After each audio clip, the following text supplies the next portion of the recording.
एक भगत थी, बहन थी, रोज प्रभु को याद करती थी। सुनना ध्यान से, रोज याद करती थी संजय भैया। उसकी बेटी आई मिलने अपने पियर में। बेटी कहने लगी, मां मुझे बड़ी हिचकियां आ रही थी, तू मुझे याद करती थी क्या? मां बोली, हाँ तुझे याद करती थी। तो बोले, तुझे हिचकियां आ रही थी? बोले, हाँ।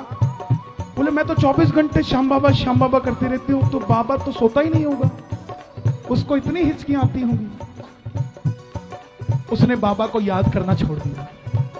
बोली, बाबा मैं तुझे याद करूंगी तो तुझे हिचकी आएगी, तू पानी भी नहीं पी पाएगी। इधर से उसने याद करना छोड़ दिया, उधर से बाबा को चिंता हो गई कि मेरी भगत ने मुझे याद करना छोड़ दिया।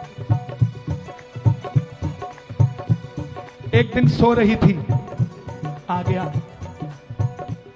चरणों के पास खड़ा हो गया, बोला, मां तू मुझे याद ही नहीं करती।